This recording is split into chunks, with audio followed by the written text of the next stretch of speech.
ao único que é digno de receber a honra e a glória, a força e o poder, ao Rei eterno e imortal, invisível, mais real, a Ele ministramos o louvor, ao único que é digno de receber a honra e a glória, a força e o poder, ao Rei eterno e imortal, invisível, mais real, a Ele ministramos o louvor. Coroamos a Ti, ó Rei Jesus, coroamos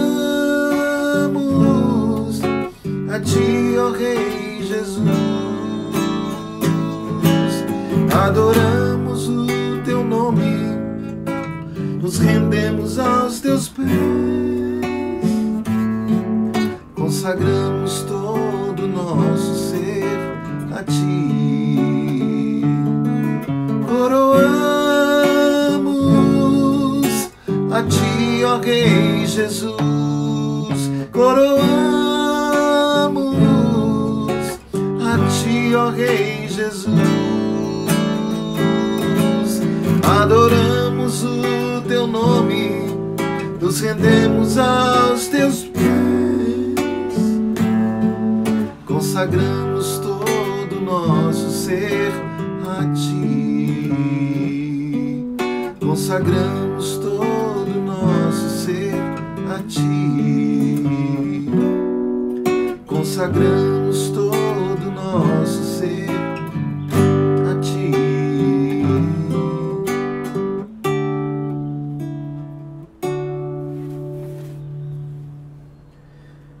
Bom dia, bom dia. Quarta-feira, 18 de agosto de 2021. Estamos aqui, amanhecendo aqui em Goiânia, 7 horas da manhã, 7h03 nesse momento. E a gente tem o privilégio de se reunir aqui virtualmente para que possamos mutuamente colaborarmos com a nossa paz, com a nossa alegria, para que a gente possa aguentar o tranco da nossa jornada. Afinal de contas, o nosso destino, a nossa chegada não é aqui ainda.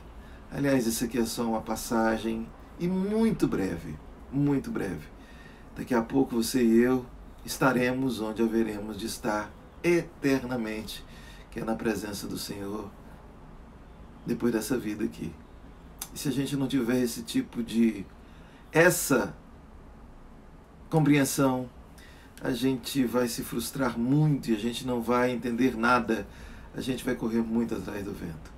Mas se a gente entende que nós somos filhos da eternidade, a gente evita tanta idiotice, a gente evita tanta bobagem, a gente evita tanta futilidade, tanta coisa que nos amargura, azeda a nossa jornada aqui nessa terra.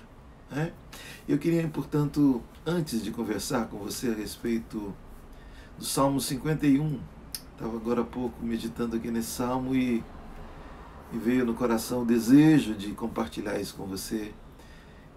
Mas eu queria antes orar, para que a gente pudesse, assim, ter a terra do coração aí arada e umidificada, para que, na medida em que for semeada a palavra, nosso coração possa ser um ambiente apropriado para que essa semente ela venha germinar, crescer e frutificar. Vamos orar? Te agradecemos, Pai bendito, pela noite que o Senhor nos deu, pelo dia maravilhoso que faz aqui na nossa cidade de Goiânia, Pai.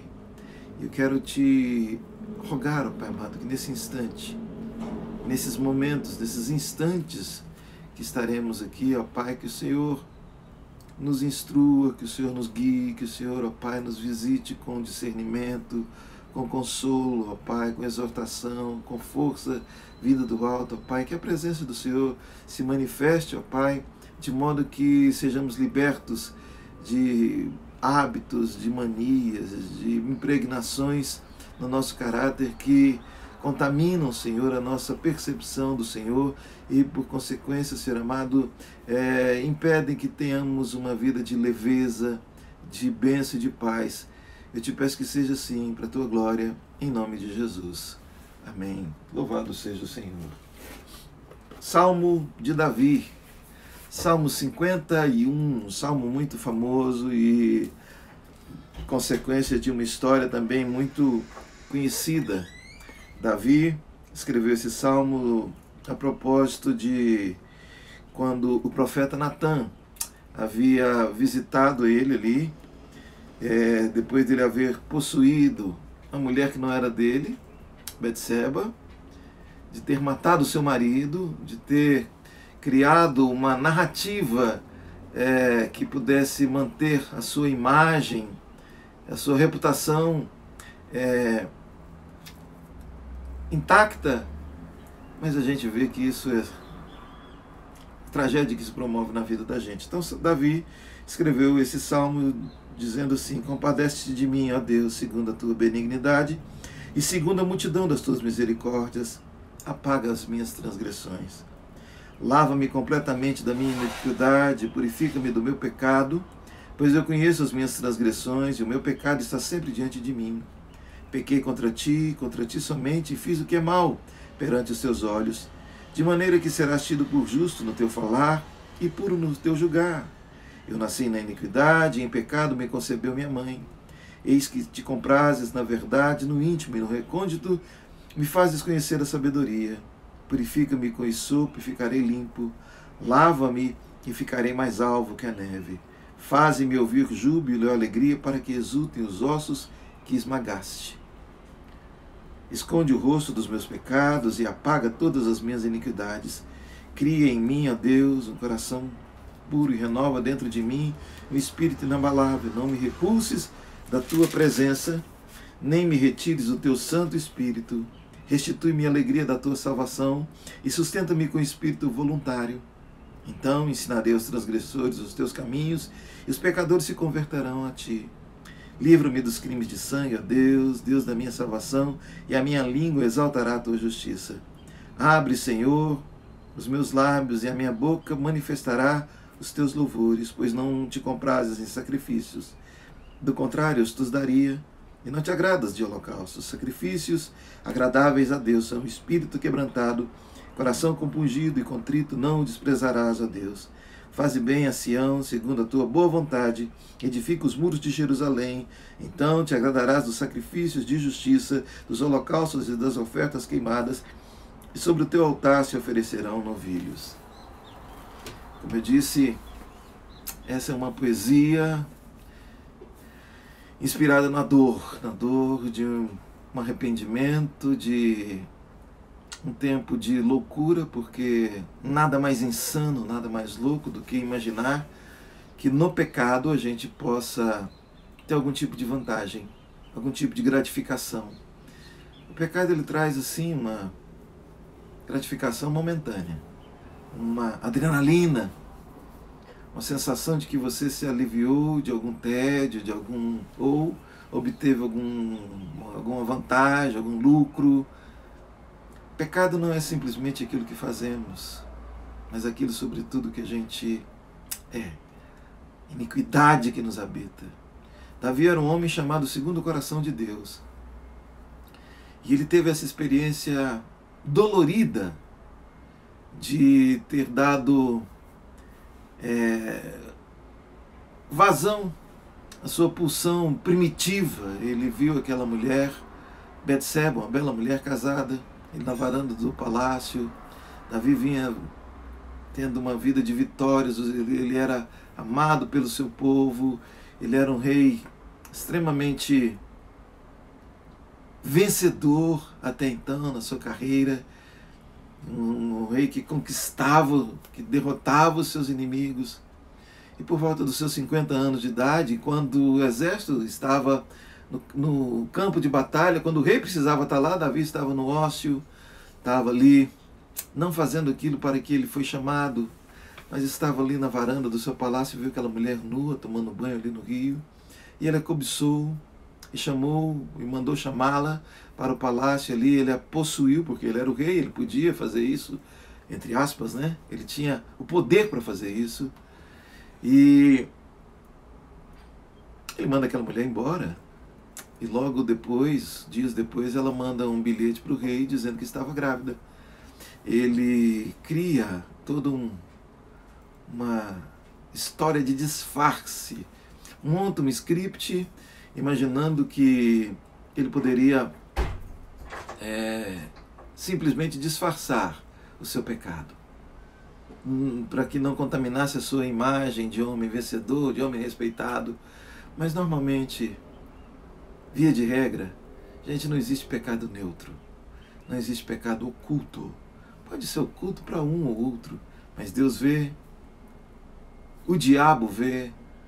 Muita gente no palácio sabia da história, né? Nos bastidores ali, o rei pegou a mulher do soldado, e ele manda chamar Urias do campo de batalha, o soldado, marido de Betseba, e manda Urias ir deitar com a sua mulher. E Urias, como era muito mais íntegro do que Davi nesse quesito, Urias falou: como é que eu posso ir festejar, como é que eu posso ir deitar com a minha mulher se os meus companheiros estão no campo de batalha? E Davi ali embebedou, deu vinho para Urias, e diz a história que Urias dormiu nas escadarias do palácio, mas não foi para casa. E Davi viu que aquilo... E ele faz uma carta e manda o próprio Urias entregar para Joabe, o seu general, para que no momento em que a batalha estivesse mais aguda, que Joabe colocasse Urias na frente da batalha, para que ele morresse, para que tudo parecesse um disfarce. E é assim que o pecado vai fazendo na gente. A gente vai produzindo álibis, narrativas, a gente vai produzindo histórias, para que a gente possa manter a nossa integridade. Todavia, lá no fundo, Davi, como tinha o conhecimento do Senhor, ele sabia que ele havia pecado, mas se os outros não o acusavam, ele poderia ficar vivendo assim. Urias morreu. Joabe manda, né? Joabe queria fazer alguma coisa para agradar o rei, sabia que era algo ilícito e poderia depois galgar algum tipo de vantagem. É assim. Me ajuda que eu te ajudo. É assim que funciona no mundo e é assim que funciona no caminho das trevas. Missão cumprida. Davi manda trazer a mulher para o palácio e ali ele começa a viver com ela como sua esposa. Por 2 anos Davi viveu assim, abençoando o povo, julgando, decidindo. Ele era um homem com a agenda repleta de responsabilidade, ele era o rei, ele julgava também as questões de Israel. E um dia Natã chega e o confronta com o seu pecado, e Davi confessa o seu pecado. Ele diz aqui, interessante, que ele diz que os ossos dele o Senhor esmagou. A culpa trouxe para Davi uma sensação de esmagamento, e ele sabia que ele não estava íntegro na presença de Deus. Ele estava escondendo o pecado. Pecado não é para ser escondido, pecado é para ser abandonado. E por mais que você e eu queiramos buscar algum tipo de justificativa, de explicação para o nosso pecado, não, meus hormônios, é minha criação, eu tenho essa tendência, eu tenho esse problema. E por mais que a gente se associe com militâncias, e essa época é uma época de tribos que militam no caminho do pecado, e ao ter a aprovação de um grupo ou de gritar para a sociedade que aquilo que você faz é lícito, a gente imagina que pode autenticar como lícito aquilo que cometemos, mas não é a sociedade, não é o poder judiciário, não é a igreja, não é pastor, não é a teologia propriamente dita, mas o que vai de fato imputar pecado em mim e em você é o Espírito de Deus, é Ele trabalhando em nós. E quem não tem o Espírito de Deus não tem consciência de pecado. Vive para onde o nariz aponta. Aliás, pecado é uma palavra tão fora de moda na nossa época, a gente está muito mais buscando outras coisas, sem atentarmos para que o maior problema do ser humano é justamente o pecado, porque é o pecado que nos afasta de Deus. E aqui eu não estou com a ousadia, aliás, eu abomino esse tipo de listinhas de pecado. Isso pode, isso não pode, até porque o problema não é eu querer saber o que pode ou o que se não pode. O problema é por que eu estou querendo fazer o que eu quero fazer. Por que eu estou impulsionado a fazer aquilo que de repente eu duvido, paira uma dúvida se Deus ama ou se não ama, se Deus aprova ou não aprova. É porque há em mim essa tortuosidade. E foi isso que Davi disse: olha, eu queria ensinar aos transgressores o seu caminho. E quem está falando com você agora, você está me vendo aqui, alguém, talvez não, seguramente muito mais pecador do que você. Eu não estou aqui como aquele que aponta o dedo para você, mas dizendo para você o seguinte: você está diante de um homem que já cometeu pecados absurdos e que sabe que em momento nenhum o pecado traz paz para a gente. Aquilo que a gente faz nas trevas, aquilo que a gente faz, que a gente confronta a gente com a palavra de Deus. A palavra de Deus diz que o caminho é outro. Se a gente insiste no caminho que a gente decidiu e que Deus chama de pecado, e pecado é exatamente a tortuosidade do nosso rumo, errarmos o alvo, o objetivo. E o nosso objetivo, nós somos chamados para sermos semelhantes a Jesus Cristo, e Ele não cometeu pecado. Se a gente não atentar para isso, a gente vai viver uma vida de miséria. Ainda que tenhamos coisas, ainda que tenhamos posses, ainda que tenhamos muita grana, nós vamos viver uma vida de miséria existencial. Não existe miséria maior do que uma vida de pecado. Buscando nas pessoas a aprovação para aquilo que a gente faz, chamando de lícito, buscando na história, buscando álibis, fugas, buscando justificativas, explicações para o nosso pecado. Davi diz: olha, eu nasci em pecado me concebeu minha mãe. E o que Deus quer não é sacrifício, Deus quer não é a explicação, o que Deus quer é verdade no íntimo. Quando eu assumo quem sou e o que faço diante de Deus, não é diante das pessoas. Aqui eu posso muito bem disfarçar para você: não é nada disso. Não é? A gente tem poses, caras, bocas, não é? Treinadas para que a gente possa impressionar. Isso não cola diante de Deus. Ele não embarca na nossa narrativa torta, na nossa superficialidade, na nossa falsidade, na nossa mentira. Ele quer de mim, de você, verdade no íntimo. Quem sabe eu esteja falando para você hoje de manhã que tem vivido uma vida como Davi, sentindo os ossos esmagados pela culpa. Porque lá no fundo, lá no fundinho, ainda que você não tenha acusação de amigos, ainda que seja tolerado por muitos, mas lá no fundo paira uma culpa, e é exatamente o Espírito de Deus nos chamando para uma vida de conserto, não para nos destruir, não para nos humilhar, mas exatamente para nos exaltar. Não existe humilhação maior do que precisar viver numa vida de pecado. Foi para isso que Jesus veio. Foi para nos libertar, para nos salvar das garras de Satanás, que se alimenta exatamente das produções dos nossos pecados. Que hoje de manhã, nesse momento aqui que a gente está, ou à tarde, ou à noite, a hora que você vê isso aqui, essa nossa reunião virtual, você não perca mais tempo insistindo, porque ninguém em toda a história da humanidade conseguiu chegar a bom lugar vivendo na prática do pecado. Você pode demorar um pouco mais, ou pode ser súbita a quebrada de cara. O Senhor chama a mim e a você para uma vida de santidade. Confessa o pecado. Chame pela verdade. Só você e Deus. Não é chegar aqui, não, fazer um vídeo na internet. Não. É você e Deus. E faça um propósito no seu coração de hoje mesmo abandonar o pecado. Como deixar para amanhã? Amanhã a gente não sabe se vai estar vivo aqui.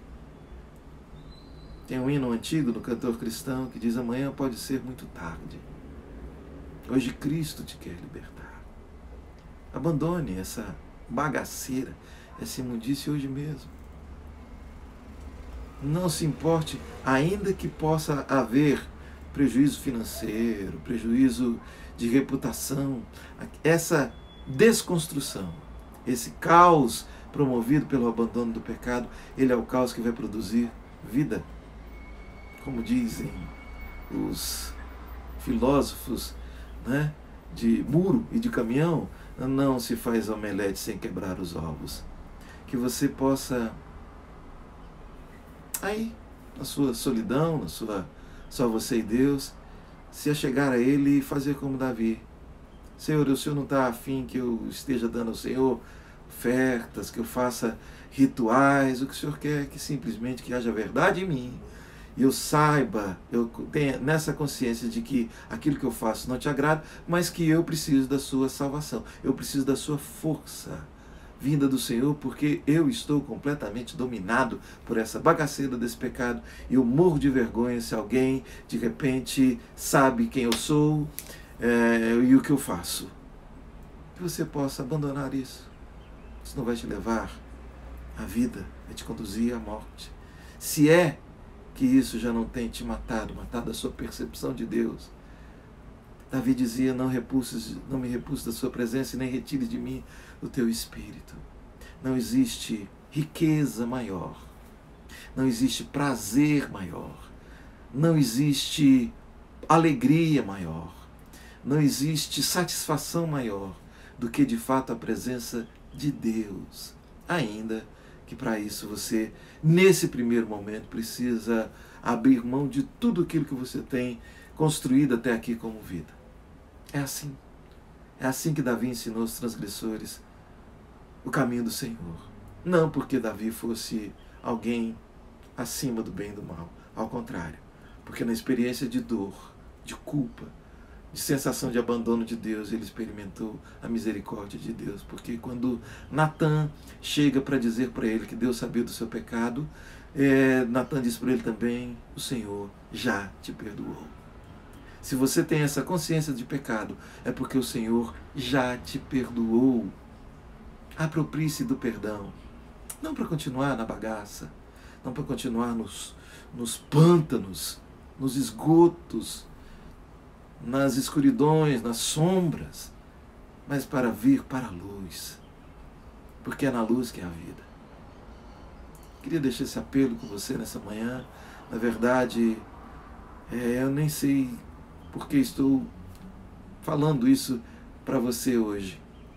Não era esse o meu objetivo aqui quando eu fui entrar nessa live, mas sentei aqui nesse banquinho e abri a Bíblia no Salmo 51 e me veio essa palavra, e eu sei que é palavra de Deus, e eu sei que ela é viva, e que ela cumpre os desígnios de Deus, e que você passou por aqui não foi por acaso hoje. É porque há da parte de Deus um apelo para você. Há da parte de Deus um amor estendido, porque Ele sabe que a vida de pecado vai nos matar, e Ele veio para que nós tivéssemos vida, e vida com abundância. Que você reflita nisso nessa manhã, nesse dia, nesse tempo, que você busque nele, porque Ele te dá força sim. Não existe pecado maior do que o amor dele, e não existe pecado que não dá para a gente parar. E a melhor forma da gente parar de pecar é parando já.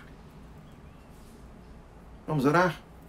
Quero orar por você que está enfermo, por você pela provisão, pelas suas petições aí, mas também quero orar para que você seja hoje liberto para andar no caminho da luz.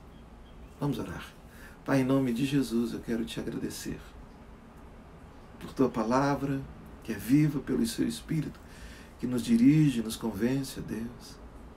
Quero pedir-te, Pai amado, em nome de Jesus, que o Senhor visite com perdão, Pai amado, com verdade, com despertamento, Pai, teu filho e tua filha, e o teu Espírito que nos convence de pecado, ele também nos testifica de Cristo, do perdão de Cristo, da santidade e do chamado para a vida santa, Pai.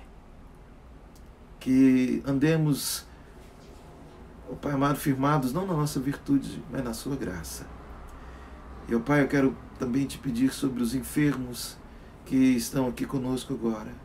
O Senhor cure, ó Pai amado, a cada um, a cada ente querido, Senhor amado, a cada amigo, a cada parente, ó Pai. Que o Senhor visite com cura nessa manhã. A provisão, Senhor amado, o pão. Não falte a mesa, Senhor amado. Traga, Senhor, a fartura. Livra o teu filho, a tua filha, ó Pai, da escassez, da humilhação, das dívidas. Ó Senhor amado, do descontrole. Visita, Senhor, com a provisão, ó Pai. Senhor, e aquilo que se encontra em caos, que o Senhor venha colocar ordem. Aquilo que foi assolado e arruinado, ó Pai amado, que possa ser reconstruído. Relacionamentos, ó Pai, ânimo, fé. Senhor, em nome de Jesus, que o Senhor nos visite com vida, e vida com abundância nessa manhã. É que eu te peço, em nome de Jesus. Amém e amém. Gente, muito obrigado pela sua companhia. E amanhã, quinta-feira, 19 de agosto, se o Senhor permitir, a gente está de volta aqui, tá bom? E agora que o Senhor te abençoe e te guarde, que o Senhor faça resplandecer o rosto sobre ti e tenha misericórdia de ti. Que o Senhor sobre ti levante o rosto e te dê a paz. Um abração e até amanhã, se Deus quiser.